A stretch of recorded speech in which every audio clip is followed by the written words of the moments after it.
There lived in a certain village a poor old woman who had collected a mess of beans and was going to cook them. So she made a fire on her hearth, and in order to make it burn better, she put in a handful of straw. When the beans began to bubble in the pot, one of them fell out and lay, never noticed, near a straw which was already there. Soon a red-hot coal jumped out of the fire and joined the pair.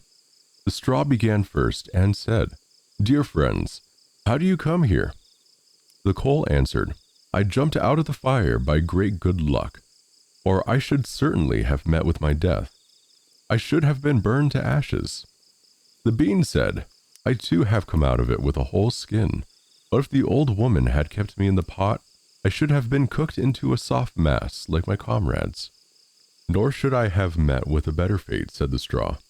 "The old woman has turned my brothers into fire and smoke. 60 of them she took up at once and deprived of life. Very luckily, I managed to slip through her fingers." "What had we better do now?" said the coal. "I think," answered the bean, "that as we have been so lucky as to escape with our lives, we will join in good fellowship together, and lest any more bad fortune should happen to us here, we will go abroad into foreign lands." The proposal pleased the 2 others, and forthwith they started on their travels.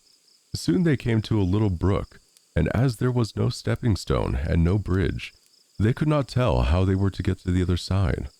The straw was struck with a good idea, and said, "I will lay myself across, so that you can go over me as if I were a bridge." So the straw stretched himself from one bank to the other, and the coal, who was of an ardent nature, quickly trotted up to go over the new-made bridge. When, however, she reached the middle, and heard the water rushing past beneath her, she was struck with terror, and stopped, and could get no farther. So the straw began to get burnt, broke in 2 pieces, and fell in the brook, and the coal slipped down, hissing as she touched the water, and gave up the ghost. The bean, who had prudently remained behind on the bank, could not help laughing at the sight, and not being able to contain herself, went on laughing so excessively that she burst.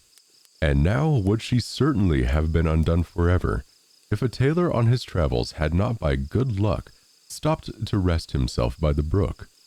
As he had a compassionate heart, he took out needle and thread and stitched her together again.